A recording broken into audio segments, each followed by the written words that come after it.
हाँ, देखिए चल रहा है।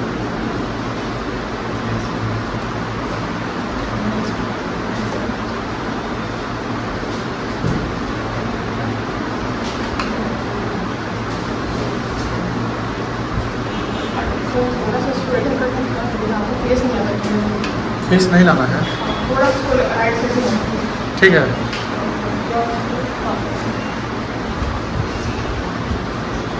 पूरा स्क्रीन को लाने के लिए ना आपको फेस को पीछे मतलब ये हो जाता है, फेस लाएंगे तो स्क्रीन पर नहीं है भाई।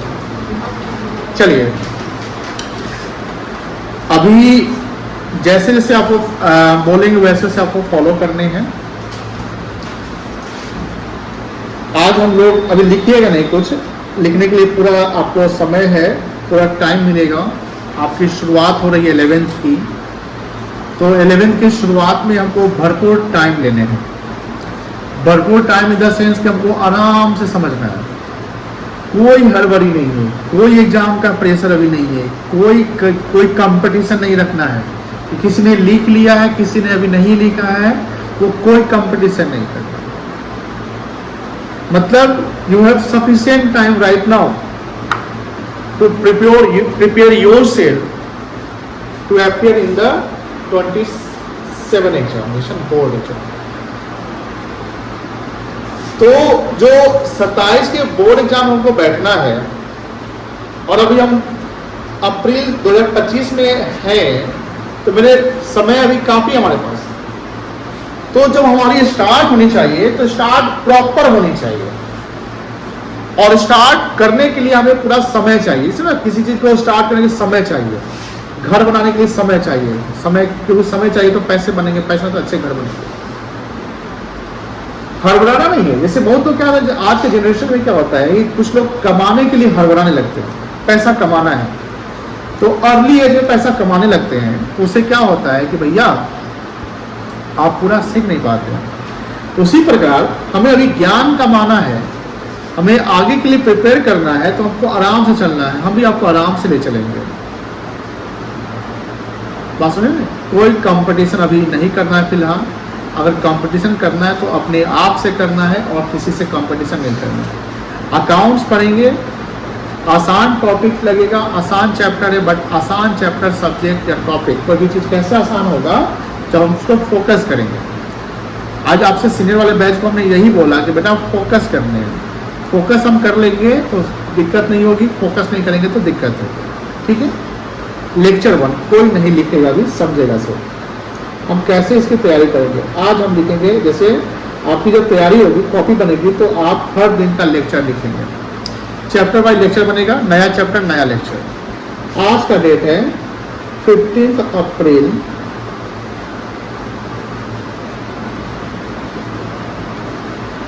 25।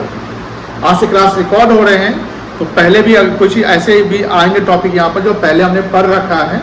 अब उसको नल एंड वाइट आज से आप फ्रेश प्रॉपर समझेंगे। ठीक है ना, ध्यान से समझिए। हमारा सब्जेक्ट जैसे अकाउंटेंसी है ना, क्या है अकाउंटेंसी, अकाउंट्स।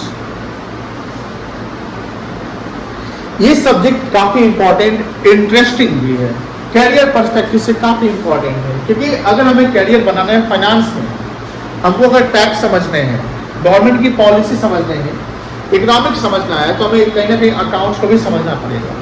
बिकॉज अकाउंट्स कहने का हमें कैलकुलेशन सिखाता है। क्या सिखाता है?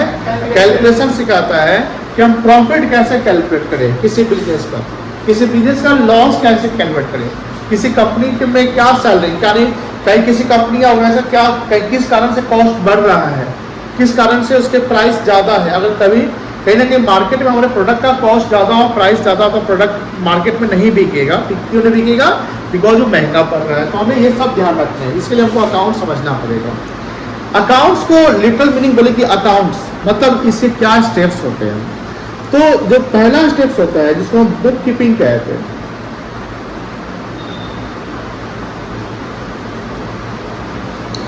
इसके बाद के प्रोसेस को हम अकाउंटिंग कहते हैं,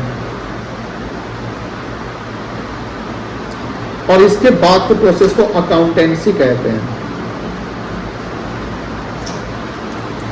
यानी शुरुआत हमारी बुक कीपिंग से होगी, बुक कीपिंग के बाद जब हम बुक कीपिंग सीख लेंगे तो अकाउंटिंग में जाएंगे, अकाउंटिंग के बाद हम अकाउंटेंसी पे जाएंगे। तो सिंपल सी बात है कि अगर पूछे कि अकाउंट्स या अकाउंटिंग क्या होता है, तो अकाउंट्स का मतलब लेखा जोखा, हिसाब किताब। तो इसको हम बोल सकते हैं लेनदेन मैनर में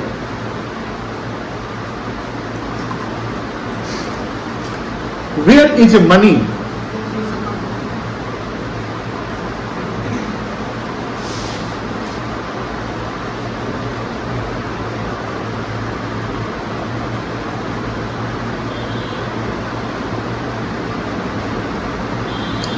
there is accounting.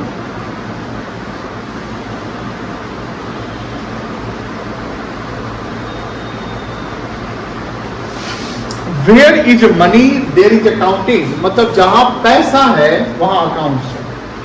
अकाउंटिंग मतलब हिसाब किताब, अकाउंटिंग मतलब हिसाब किताब। जैसे मान लो जो बिजनेस होता है, ध्यान से समझिएगा, कहीं भी दिक्कत होगा कोई भी चीज आप आराम से, आप स्वतंत्र है पूछने के लिए, आप शर्माएंगे नहीं, घबराएंगे नहीं और अपने आप को नए नहीं समझेंगे। कंफर्ट जोन में रहना है। एज ए टीचर मैं बहुत ही पोलाइट, बहुत ही प्यार समझाऊंगा। धीरे क्लास में आपको लगेगा सर कितने फ्रेंडली है, नाश्ता पानी भी आपको कहने के पार्टी भी मिलेगा, लेकिन गलती करो थोड़ा डांट भी सुनना पड़ेगा। लेकिन और दूसरी बात कि जब हम पढ़ रहे हैं समझ रहे तो हमको हर चीज टीचर से पूछना है। हम नहीं पूछेंगे तो फिर हम नहीं सीख पाएंगे, हम क्लियर नहीं कर पाएंगे। क्लास में कोई डाउट हो अपने दोस्त से नहीं पूछिए, आप टीचर से पूछिए। दोस्त इवन तो कितना तेज भी हो, टीचर से पूछना है। तो सबके ग्रुप का बॉस टीचर है। क्लास ओवर हो जाए, आप घर पे हैं, रास्ते में, अपने दोस्त से पूछ लीजिए आराम से। टीचर नहीं है तब दोस्त से पूछ सकते हैं। ड्यूरिंग द क्लास बच्चे क्या करते हैं, दोस्त से पूछने लगते हैं, टीचर यहाँ पढ़ा रहे हैं लेकिन उसको लगता है कि हमारा दोस्त बता देगा। नहीं नहीं, आप आराम से टीचर से पूछिए, क्योंकि आपका जो अल्टीमेट जो कोई अगर आंसर देने वाला है तो टीचर है। टीचर आप उससे दो कितना भी दोस्त समझा दे, उससे अच्छा से एक्सप्लेन टीचर कर देगा, है ना। बिजनेस, बिजनेस का सबसे इसेंस पार्ट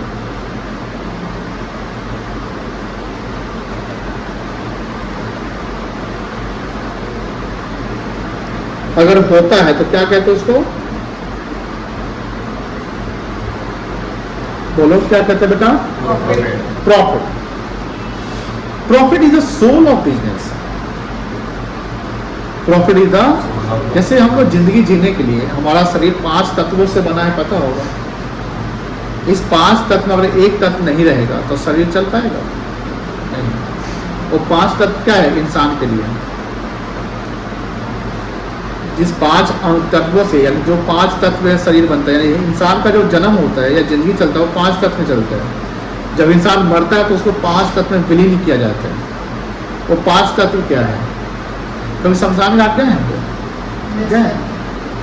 वो 5 तत्व वहाँ दिखाई देता है आपको। बताइए क्या है 5 तत्व, आप बताइए सकते हैं। आग, पानी, मिट्टी,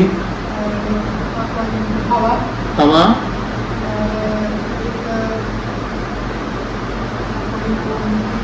कौन बताएगा? 5वां तत्व क्या है आपको पता है बेटा? आकाश। आकाश, इस 5 तत्व चाहिए इंसान को, और हम लोग जिंदा है तो इस 5 तत्व को हम लोग कंज्यूम करते हैं ना। उसी प्रकार बिजनेस को जिंदा रखना है तो बिजनेस का इसेंस पार्ट क्या होगा? अगर बिजनेस में प्रॉफिट नहीं तो बिजनेस चलेगा नहीं चलेगा। यानी हर बिजनेसमैन का अल्टीमेट एम होता है प्रॉफिट कमाना।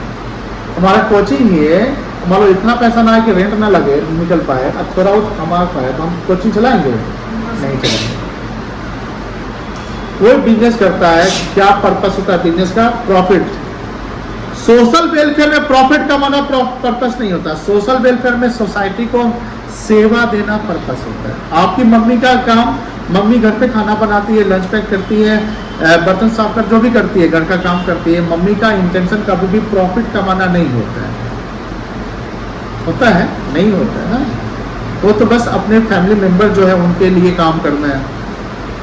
और अपने जीवन को भी आगे बढ़ाना है कि नहीं। लेकिन हाँ, माँ मान लो किसी की माँ मान लो जॉब में है, जब एक बिजनेस कर रहे हैं तो वो उनका वहाँ इंटेंशन क्या हो गया, पैसा कमाओ।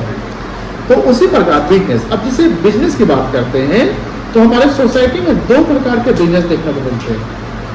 बोलेगा हाँ, दो प्रकार का, तो बहुत प्रकार का बिजनेस देखते हैं सर, बहुत प्रकार बिजनेस देखते हैं। लेकिन दो प्रकार, दो कैटेगरी क्या करते हैं।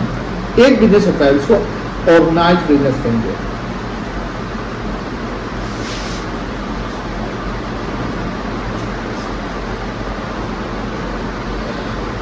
और दूसरा बिजनेस को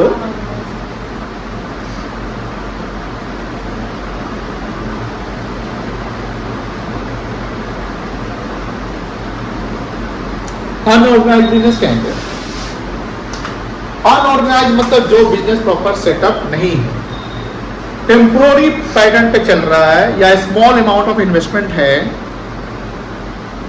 जिससे गवर्नमेंट का कोई रूल्स रेगुलेशन ज्यादा नहीं चलते, जिनको लॉ फॉलो करने की जरूरत नहीं है। जैसे स्ट्रीट वेंडर हो गया, कोई ऑटो वाला हो गया, सब्जी वाला हो गया, पान वाला हो गया, समोसा वाला हो गया,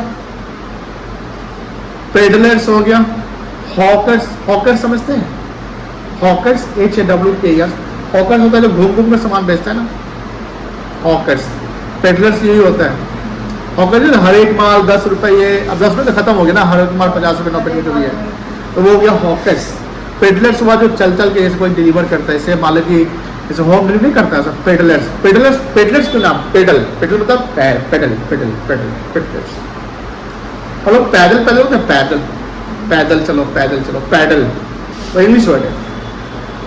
तो ये सब अनऑर्गेनाइज, बताइए उनको अकाउंटिंग करने की जरूरत है? कच्चा अकाउंटिंग तो कर सकते हैं। तो जो अनऑर्गेनाइज बिजनेस है, these are not required to maintain books of account, कह सकते हैं ना, दे या these are not required to maintain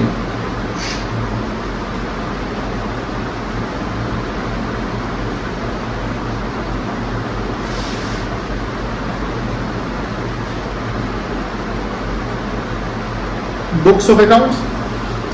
लेकिन जो ऑर्गेनाइज्ड बिजनेस है, जैसे मान लो कभी आप किसी सोना की दुकान में गए हैं ना, ज्वेलरी से, आप बड़े किराना दुकान में गए होंगे, बड़ा मॉल गए होंगे, सिनेमा हॉल गए होंगे, बड़े रेस्टोरेंट गए होंगे, ढाबा नहीं रेस्टोरेंट, क्लब, विवाह भवन, जहाँ पर लेन देन बहुत बड़े अमाउंट का होता है, बड़ा कपड़ा का दुकान, ये सब बिजनेस क्या कहलाएगा,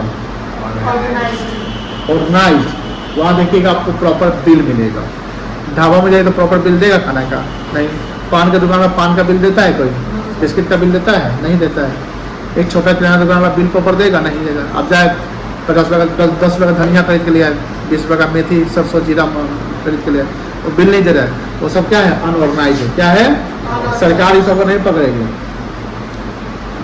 एक न्यूज आया था कि एक इनकम टैक्स का नोटिस आ गया गुपचुप वाले, 45 लाख रुपीस का ट्रांजैक्शन, 45 लाख रुपीज का, 45 करोड़, 45 लाख एक साल में।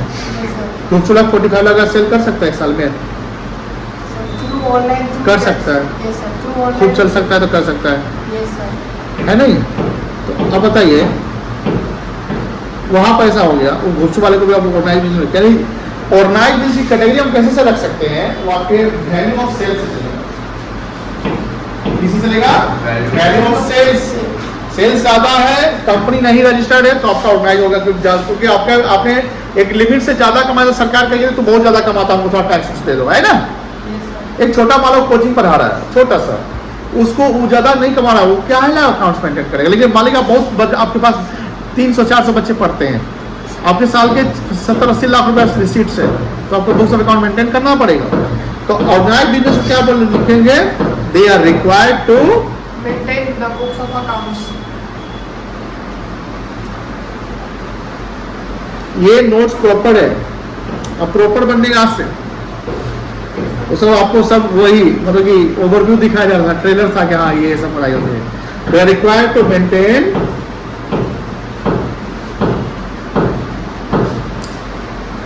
समझ लो कि पढ़ाई तुम्हारी शुरू हुई है आज से। सर जो जितना पढ़े वो सब नहीं, वो सब ध्यान रखना है। तो किस बिजनेसमैन को भी books of account require maintain करने की जरूरत है? ऑर्गेनाइज बिजनेस, जैसे कोई सोल ट्रेडर हो गया, पार्टनरशिप फर्म हो गया, कंपनी हो गया, एलएलपी हो गया, ज्वाइंट वेंचर हो गया, कोऑपरेटिव सोसाइटी हो गया, इंश्योरेंस कंपनी हो गया, बैंक हो गया, कोई बहुत बड़ा रिलीजियस चैरिटेबल ट्रस्ट हो गया, जैसे अयोध्या राम मंदिर, महावीर मंदिर पटना का, गरीब स्थान का भी अकाउंटिंग होता होगा। नहीं, बगल में दुर्गा मंदिर है, आपके मोहल्ला में कोई दुर्गा मंदिर होगा, वहां पर proper books of account maintain होता होगा? नहीं, आप 10 दान पेटी में डाल दिए दिन भर का, मान लीजिए कोई भी डाल दिया, पंडित जी लेके खोल के चलो डाल कमा लीजिए, है ना। लेकिन गरीब स्थान में तो ये पर्ची कटता, नैवेद्यम का लड्डू बिकता, महावीर मंदिर में नैवेद्यम का लड्डू बिकता है ना, खाए होंगे, कभी खाए हैं? नैवेद्यम 9 वेदों से बना, मतलब कि 9, तो वो सब उसका प्रॉपर अकाउंटिंग होता है। महावीर कैंसर से ट्रस्ट भी है पटना का, बहुत फेमस है। एक बहुत फेमस आईएएस जो सिविल सर्विस है किशोर कुणाल, उनके स्वर्गवास हो गए, वही बनाया। लालू यादव तक से उन्होंने पंगा ले लिया था मंदिर के नाम पे। तो ये सब ऑर्गेनाइजेशन ऑर्गेनाइज कहलाएगा। ऐसा नहीं कि बिजनेस यहाँ सब आपने जो ऐसे आप बोलेंगे सर सिर्फ बिजनेस यहाँ वर्ड लिखे हैं, तो अकाउंटिंग सिर्फ बिजनेस का होगा कि नॉन बिजनेस वाले का भी होगा? हम कहेंगे बेटा नॉन बिजनेस वाला यानी जो सोशल एक्टिविटी करता है बट मनी इन्वॉल्व है ना वहां पे। हमने क्या बोला अकाउंट से, where is money there is accounting. मतलब क्या है कि जहां पैसा है वहां अकाउंटिंग है। सर आप बोलते हैं बिजनेस, ठीक है, बिजनेस करने वाले को अकाउंटिंग करना है। सर कौन मंदिर को बिजनेस करना है? राम मंदिर को 3,000 करोड़ रुपया मान लेते हैं, ताजमहल देखने के लिए लोग जाता है, बहुत पैसा आता है, बुर्ज खलीफा देखने के लिए जाता है, बुर्ज उधर चल गया, इंडिया की बात करते हैं, कुतुब मीनार देखने को चल जाता है, लोटस टेम्पल देखने चला गया, स्टेच्यू ऑफ यूनिटी देखने चला गया, सरदार वल्लभ, वहां तो सर टिकट करता तो क्या अकाउंटिंग होगा? नहीं, वहां बिजनेस, वहां भी अकाउंटिंग होगा, बिकॉज वेयर इज मनी। बात ये याद रखिएगा, आप ये मत याद रखिए साथ जहां बिजनेस है सिर्फ वहां अकाउंटिंग है, तो फिर आप गलत हो गए। आप 100% श्योर सटीक आपने जवाब नहीं दिया, आपको कोई फंसा देगा। बोलेगा बेटा तो बोल अकाउंटिंग क्या होता है? तो बोलेगा सर जहां बिजनेस होता है वहां अकाउंटिंग होता है। तो बोलेगा कंफर्म आपने जो बोला सही बोला? आप बोलेगा हाँ नीपू सर यही पढ़ा है। नहीं नहीं नहीं, हो सकता है इसमें फंस रहे हैं, वो फंसा रहे हैं आपको। लेकिन नहीं अंकल, नहीं अंकल, ऐसा है ना कि जहाँ बिजनेस होता है वहां तो अकाउंटिंग होना है, बट बिजनेस में ऑर्गेनाइज बिजनेस वाले को प्रॉपर अकाउंटिंग करेंगे, जो अनऑर्गेनाइज छोटा मोटा बिजनेस अकाउंटिंग करने की जरूरत नहीं है। लेकिन बात यही रुकती नहीं है uncle, where is money there accounting. Sir अगर इकोनॉमिक एक्टिविटी का अकाउंटिंग होता है तो नॉन इकोनॉमिक एक्टिविटी का भी अकाउंटिंग होगा, जो सोशल सर्विस करता है जहां पैसा इन्वॉल्व है। क्योंकि जो ट्रस्ट होता है, सोशल इंस्टीट्यूशन होता है, एनजीओ होता है, उसको कहीं ना कहीं गवर्नमेंट से किसी जगह से उसको फंड आता है। फंड मतलब डोनेशन हो जाता है, आता है कि नहीं आता है? तो डोनेशन आता है, डोनेशन में क्या पैसा ना आता है। अब पैसा का अकाउंटिंग जहाँ पैसा है वहां तो हेड कर सकता है। मान लीजिए कि आप 500 मिल गए ऑर्गेनाइजेशन चलाते हैं, खोल दिए थे मंदिर, कुछ भी, अब पैसा डोनेशन आ रहा है, सब 500 मिलकर अपने घर में पहुंचा रहे हैं, ले कोई अकाउंटिंग नहीं कर रहे, फिर वहां के लोगों का आस्था ट्रस्ट तो टूट जाएगा। राम मंदिर में डोनेशन होता है किसको? अभी भी होता है। गए हैं राम मंदिर से? नहीं, आप गए हैं वहाँ डाले होंगे पैसे, देखिए होंगे जब अंदर मंदिर में दर्शन करने गए होंगे वहाँ सब पैसा से रख ले, है ना, वो जो बड़ा सा पीरियड उस पर रख देता है। तो चढ़ावा जैसे शिरडी, इंडिया का सबसे जो रिचेस्ट टेम्पल है वो स्वामी देवा संस्थान है तिरुमला तिरुपति में, वहाँ बहुत पैसे हैं, तो वहाँ काउंटिंग नहीं होगा। आप मुंबई में सुनते हैं शिरडी बाबा का मंदिर, बहुत सारे, इसलिए अकाउंटिंग का मतलब क्या है आपको याद रखना है, where is money there is accounting. Sir एक ऑर्गेनाइज्ड बिजनेस का एग्जांपल दिए थे एलएलपी का, एलएलपी क्या होता है? Good question. जैसे आप लिख देंगे सोल ट्रेडिंग,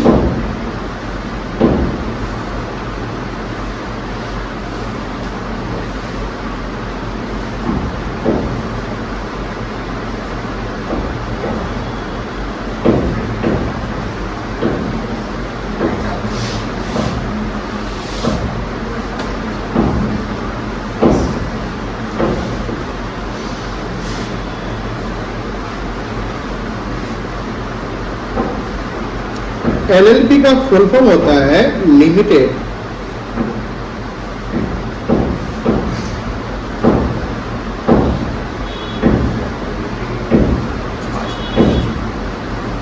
लाइबिलिटी पार्टनरशिप। ये पार्टनरशिप जैसा ही बिजनेस होता है, बट पार्टनरशिप में कोई कंपनी लॉ अप्लाई नहीं होता है।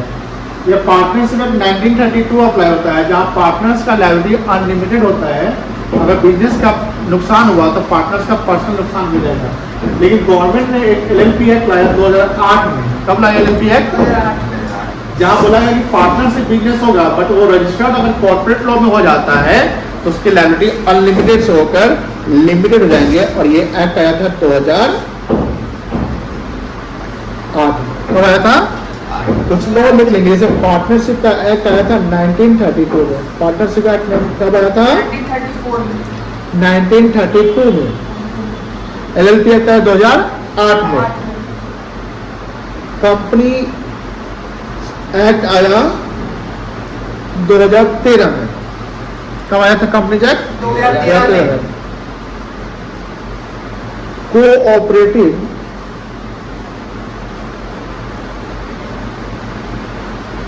सोसाइटी एक्ट आया था, यह आया था 1956 में। थी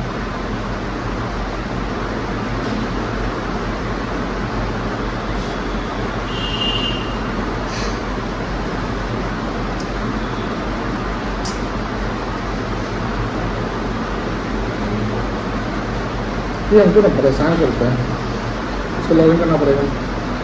इसमें चैट जीपीटी भी आ गया, पता है?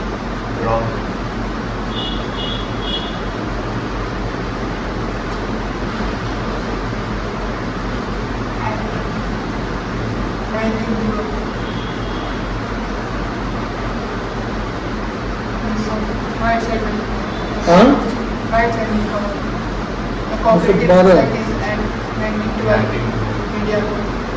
छप्पन में HUF एक्ट है। ठीक है, सब कोई दिक्कत नहीं है। तो ये सब बिजनेस है।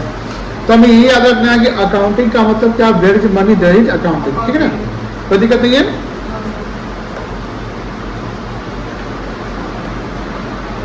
Accounting concepts is based on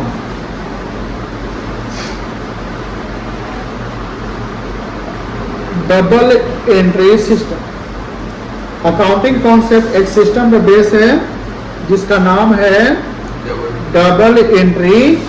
याद रखिएगा, डबल एंट्री सिस्टम। आप जानते होंगे, नहीं जानते हैं, जानना पड़ेगा। जितना जानते हैं उससे भी ज्यादा आपको अब जानना पड़ेगा।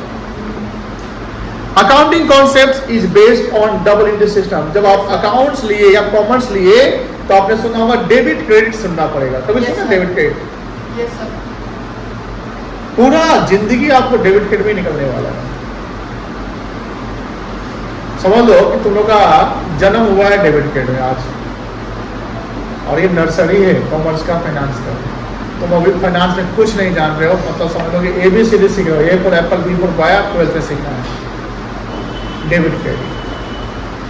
10th तक क्या पढ़े क्या नहीं पढ़े डजंट मैटर। आज से पढ़ाई आपकी होनी चाहिए मैटरफुल, इंपैक्टफुल। इंपैक्टफुल पढ़ाई का मतलब होता है जो आप पढ़ेंगे वो इंपैक्ट डालेगा। ऐसा पढ़ाई नहीं करे जो इंपैक्ट ना डाले। आपने 10th में क्या लाया, क्या पढ़ा, हमको मतलब नहीं है आपसे। आपके टीचर से हमको मतलब नहीं है। आपने कैसे पढ़ा हमको मतलब नहीं है। वो रटवाए थे कि क्या रटवाए थे मतलब नहीं। हम आपको एक चीज नहीं रटवाएंगे, एक चीज नहीं रटवाएंगे। हाँ, लॉ के वर्ड रटवा देंगे आपको, क्योंकि लॉ के वर्ड रटने पड़ेंगे। इसके अलावा एक भी चीज नहीं रटवाएंगे। आपको इतना पढ़ा देंगे, इतना समझा देंगे कि आपको रटा मतलब माइंड में बैठ जाएगा कि घर पे आप कम मिनट में भी बहुत सीख लेंगे। बट घर पे कम मिनट में बहुत सीख लेंगे कब होगा ऐसा? जब पूरे क्लास में आप फोकस करके पढ़ेंगे तो एक ही चीज ध्यान में घुस जाएगा आपको। जैसे अभी तक हमने क्या लिखवाया, ध्यान से, where is money, there is accounting. मतलब अकाउंटिंग वहां होगा जहां मनी है। सिर्फ बिजनेस का अकाउंटिंग नहीं होता है, नॉन बिजनेस का भी होता है जो ऑर्गेनाइज वर्क करता है। छोटा मंदिर का अकाउंटिंग नहीं होगा, लेकिन बड़ा मंदिर ऑर्गेनाइज में काम करता है उसका अकाउंटिंग होगा। क्योंकि अगर कोई बड़े बिलियनियर जाते हैं तो छोटे मंदिर दर्शन करने नहीं जाते, बड़े मंदिर जाते हैं। अब मान लो अनंत अंबानी गया, अब मंदिर राम मंदिर गया तो बोलेगा ना बाबा के प्रभु श्री राम के लिए हमने 1 करोड़ का एक माला गिफ्ट किया। ऐसे क्या करेगा? आनंद अंबानी गया तो उनको 1-2-4 करोड़ लेकर आ जाएगा। बोलिए हाँ है ना? Yes sir. 2-4 करोड़ लेके जाएगा। हम लोग जाएंगे तो क्या है, चिल्लर खुदरा उधर रख लेंगे। एक बार हुआ कैसे ही हुआ था, काशी विश्वनाथ मंदिर गए, मेरा दोस्त बाकी हुआ था 20 रुपया। 2014 की बात कर रहे हैं हम, मैं 14 या 15 की बात। अब मेरे पास अब 500 का नोट, सीधा पीला 500 नोट, 200 में पीला 500। पीला 500 1000। अब 12 परसों से रख ली, लेकिन 500 रुपया का नोट नहीं रख पाए। हुआ क्या है, पंडित जी पकड़ लिया, हम दोनों को पकड़ लिया तो ये पूरा करवाना लो बच्चे देता हूं, पकड़ लिया। बचा पकड़ा ऐसे कर हम बुझाएगा क्या हुआ है, लगे 5 10 है, 12 20 1 लाख दूंगा, 10 लाख दीजिए, ऐसे बोल रहा है। हम भगा के तो 5,000 से शुरू कर रहा है, हमारा तो 500 रुपया है और 5 लाख कम लगेगा। और फिर माइंड में ब्रेकफास्ट कर देगा, क्योंकि होता है कि आपको कोई डोनेट कर देता है ना, ब्रेकफास्ट आपको लगता है कि हम हो गए, नहीं होता, उसको क्या बोलते हैं, हिप्नोटाइज करना। क्या करना? हिप्नोटाइज। और बोला कि हम तो फंस गए, और क्या करें। अब मेरा दोस्त बहुत तेज, वो आता तो कभी ये बात चर्चा चलता है, अभी आएगा वो मुजफ्फरपुर मिलाएंगे, सो सीए है, CS में सीए तीनों डिग्री लेकर बैठा हुआ है। तो हम पहले 500 दे दिए, पहले वो नहीं दिया, पहले हम ही दे दिए। हम तो दिया क्या 500 रुपये, हमको नहीं आता, हमको नहीं जला, हमको कुछ फीलिंग नहीं आती थी 500 रुपये, चलो कोई बात नहीं, भगवान के नाम तो हम जला पता है। तो अपना 20 रुपया निकाला, बोला ये हमारा से जला लेना तो दीजिए, छोड़िए। तब भी दूसरा 20 वाले के नाम दिया, तोड़ी का वो बाद निकले बात कर रहा, इतना बड़ा मजाक उड़ाया, हमको इतना बुरा लगा। कब बुरा लगा? नहीं होता, जो 3 इडियट्स मूवी देखो, नेचर भी होता है कि अगर आपका जा रहा है, दोस्त का जा रहा है तो कोई गम नहीं है, आपका गया दोस्त का नहीं गया तो गम हो जाता है। मेरा 500 गया, उसका 20 में काम चल गया। तो सिंपल सी बात है, भेज मनी दे अकाउंटिंग करते हैं ओवरनाइट बिजनेस का। ओवरनाइट बिजनेस कुछ हम नाम लिख लिए हैं, sole trading business, partnership, LLP, company, joint venture, cooperative society. हमने कुछ एक्ट लिख दिया है। LLP एक्ट आया 2008 में, पार्टनरशिप एक्ट आया 1932 में, कंपनी एक्ट 2013 में, सोसाइटी एक्ट आया 1912 में। ये चारों आपको याद रखने हैं, कल हम पूछ लेंगे। पार्टनरशिप एक्ट कब आया? 1932 में। LLP कब आया? 2008 में। कंपनी एक्ट कब आया? 2013 में। एंड कोऑपरेटिव सोसाइटी आया 1912 में। कोई दिक्कत नहीं है। अब यहाँ बात है सर अकाउंटिंग की बात, आप जो बोल रहे हैं accounting is based on double entry system. First of all we have to understand the concepts of double entry system. Double entry system होता क्या है, पूरा अकाउंटिंग इसी पे फोकस करेगा। हमने क्या बोला कि अभी आपका नर्सरी है, सारा कॉन्सेप्ट डबल एंट्री सिस्टम पे चलेगा। तो डबल एंट्री सिस्टम में हमें 3 चीज याद रखनी है।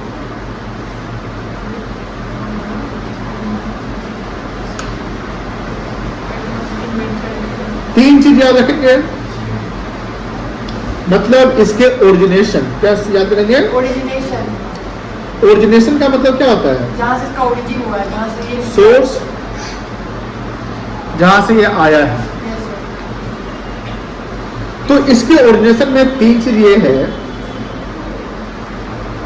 प्लेस है इसका इटली, कहाँ ओरिजिनेट हुआ ये? Italy Italy. बनाया था लुकास पास्टियोली, इन्वेंटर। इन्वेंटर लिखे थे।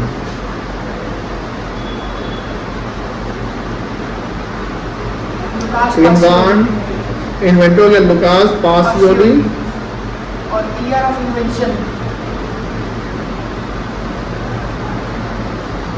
और ईयर है 1492।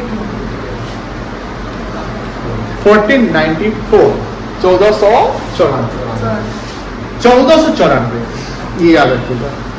इस समय उन्होंने डबल एंट्री सिस्टम का इन्वेंट किया। जो पर्सन थे, the great person, the Lucas Pacioli, कैसे उन्होंने गलत लिख दिया है, आई लगाना पड़ेगा, पास्टियोली। लुकास पास्टियोली एक बिजनेसमैन थे कह सकते हैं, लेकिन इनका बिजनेस कोई अभी के जैसे बिजनेस ऐसा नहीं था। उस समय क्या था कि वो काम करते थे, मतलब उनके पास बहुत सारे हाँ वही बकरी थे। अब प्रॉपर जैसे क्या होना, बिजनेस करने के लिए इस समय क्या होना कि हमको प्रॉपर उसका अगर छोटा बिजनेस है तो हमको proper books of account maintain करने की जरूरत नहीं है।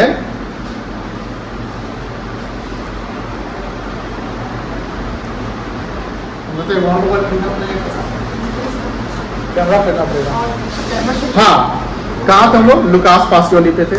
देखिए लुकास पासियोली जो इंसान थे, उन्होंने क्या किया कि अपने बिजनेस को सिंपल और प्रॉपर मेंटेन करने के लिए 1494, मतलब कि 1494 बहुत समय हो गया, उस समय एक कॉन्सेप्ट का इन्वेंशन किया, जिस कॉन्सेप्ट को हम क्या बोलते हैं बेटा? Double entry system. पूरा अकाउंटिंग डबल एंट्री सिस्टम पे बेस्ड है। पूरा अकाउंटिंग किस पे बेस्ड है?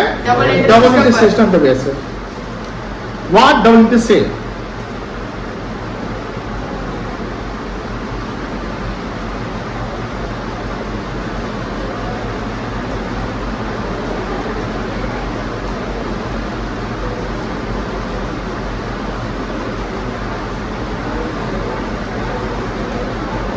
is the system where all economic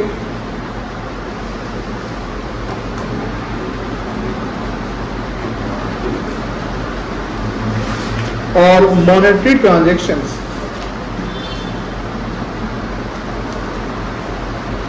must have its two equal impacts। Her economic transaction, जब इकोनॉमिक ट्रांजेक्शन की बात करें तो वो ट्रांजेक्शन जहां मनी इन्वॉल्व होता है। इकोनॉमिक ट्रांजेक्शन मतलब वो ट्रांजेक्शन जहां मनी इन्वॉल्व होता है। जैसे अभी एक कॉल आया, उसमें एक गाड़ी लगे, सबको एलेवन के क्लासेस करने हैं, एक बच्ची एक कॉल, 2-4-5 बच्चे ऑर्डर। अब मान लो तो कि वो इंक्वायरी आता, हम क्या यहाँ उसको रिकॉर्ड कर देंगे? क्या अकाउंट से उसको लिख दे? नो सर, नहीं, क्यों नहीं लिखेंगे? क्योंकि अभी तक वो फिक्स नहीं हुआ कि हाँ उसका आना है कि नहीं आना है। इवन तो उसने बोला कि 2-3 क्लास हमको करने हैं एंड देन फी जमा करने हैं, 2-3 क्लास करने पर भी अकाउंटिंग कर लेंगे? नो सर, नहीं करते। देन व्हेन सी डिपॉजिट फी, तो मनी इन्वॉल्व जहां होगा वहीं अकाउंटिंग होगा, जिस दिन होगा वहीं उसी दिन अकाउंटिंग होगा, उसके आगे ना उसके पीछे। किसी ने बोला कि सर कल हम फी देते हैं, हम आज अकाउंटिंग कर लेंगे? नो, कल कंफर्म नहीं है, कल सैटरडे नहीं है, तो हमें कोई कल बंद कर दिया, छुट्टी मार दिया, वो बच्चा ही नहीं आ पाया, और तबीयत खराब हुई बच्चे की, क्या बच्चा ऑनलाइन कर दिया, सेम डे बोला सर हम कल बोले आज ही कर देते हैं। अभी मान लो कि कंफर्मेशन आता है कि सर आप देखिए तो मोबाइल चेक आपको पैसा गया क्या? हम कहा हाँ आ गया, क्या अकाउंटिंग करेंगे? यस सर, ये काम कर लेंगे। तो पैसा आ गया ना, जहां पैसा आए या पैसा जाए। अब बोलोगे सर आप बार बार बोलते हैं मनी इन्वॉल्व, सर उधार में सब सामान खरीदेंगे तो क्या वहां मनी इन्वॉल्व होगा? यस सर, क्योंकि जहां उधार में सामान खरीदेंगे वहां मनी इन्वॉल्व होगा? यस सर, यस सर होगा। क्रेडिट में खरीदोगे तो पैसा चुकाओगे ना। Yes, sir. आप क्रेडिट कार्ड ले लिया, पूरा उड़ा रहे क्रेडिट कार्ड खर्चा कर रहे हैं, लगता है कि हमारा तो पैसा बिना पैसे के पैसा खर्चा हो रहा है। जब 50 दिन पूरेगा तो बैंक वाला बोलेगा बच्चा जितना यूज किया पेमेंट करो। अभी क्रेडिट कार्ड का लोग मिसयूटिलाइजेशन करता है, लोन ले लेता है, खाना खा जाता है उसका पार्टी कर लेता है, गलत। लोन का पैसा कभी भी, ये बहुत अच्छा चीज सिखाएंगे आपको आगे में, लोन लेकर कभी भी लोन को का कंजम्पशन नहीं, लोन का यूज कभी भी पर्सनल चीज के लिए नहीं करना है। लोन का यूज कभी भी पर्सनल चीज के लिए, उसी का कॉल है क्या? नया नंबर है, सेव है, क्या लिखा हुआ? सेकंड सेमेस्टर रहने दो उसको, 2-3 दिन बच्ची आपसे किया है। क्या हम थे? लोन, नया लोन लेकर या लोन लेकर हम कभी भी उसका कंजम्पशन नहीं करेंगे, या वैसे जगह लोन नहीं लगाएंगे पैसा जहां पर हमको उसका बेनिफिट या रिटर्न नहीं आए। वैसा पेड़ नहीं लगाओ जिससे फल नहीं आए। सुने ना, पढ़े ना, बोले सर छाव आएगा ना, ठीक है छाव आएगा, छाव तो आएगा, तो वैसा ही पेड़ लगा जो छाव दे या फल दे। उसी प्रकार जब हम लोन लेंगे तो लोन का इंटरेस्ट तो बैंक को चुकाना है। अब सर लोन का पैसा लेके हम खा गए, ऐश कर लिए, अब गैस निकालिए पूरा इंटरेस्ट का। तो करना क्या है? लोन का पैसा क्या करना है? सर बिजनेस लगाओ, सर इन्वेस्ट करो। 12% पे लोन लिया तो ऐसा जगह पैसा उसको लगा दो जो 20% दे, यानी दूसरा का पैसा से तुमको कमाना सिखा देंगे। अभी नहीं सिखाएंगे, सीख जाओगे आगे, फिर आप आगे यूज कर सकते हो। आज के बिजनेसमैन यही करते हैं, लोन का पैसा बिजनेस में लगाते हैं ना, तो बैंक से लोन लिया 12%, वो अपने कमा रहे 20%, तो नेट बेनिफिट कितना हो गया? 8% का। हमने 20% कमाया, 8% बैंक को दे दिया, कितना रख लिया आप? 12% बैंक को दे 12% दे दिया, 8 रख लिया। बताइए किसके पैसे से कमाए हैं? बैंक के पैसे हमारा तो कुछ पैसा नहीं था, तो फिर कितना कमा लिए? 8%। 8%। This is the business, this is the finance. आप यही सीखने यहाँ पर आ रहे हैं। सीखो ऐसा कि सर उसमें इंटरेस्ट है, मजा है, और उसको फीलिंग है कि हाँ इसको सर कर सकते हैं। और मेरे पापा का बिजनेस है, पापा बोले सर पापा बैंक से लोन लेके अगर आप लगा लीजिएगा, आपके बिजनेस में कितना परसेंट आता है? बोलेगा बेटा 30% कमा लेते हैं। पापा बैंक से लोन लीजिए 12% पे, 30% कमाइए, 18% अपना, 12% बैंक का। बोलेंगे पापा वाह बेटा तू ये क्लास आप सीख गए ना, वाह बेटा तू ये क्लास इतना सीख गया, चलो ठीक है, यही फाइनेंशियल करियर बनाना है। वाह चलो तो वो सीए बनवाते हैं। पढ़ाई ऐसा करो जो मन लगे, जो दिल और मन लग जाएगा ना, तो कोई पढ़ाई आपको टफ नहीं लगेगा। टफ कब होता है? जब मन नहीं लगता, जब मन नहीं लगता। अब पढ़ाई में किसको मन लगता है? इसको किसी को नहीं लगता, 2-4% को लगता है। ठीक है, इसको थोड़ा सा आप लिखेंगे हम लोग, है ना? कहाँ से लिखेंगे? यहाँ से। आज का डेट लेक्चर 1 ये पूरा पढ़ चुका है।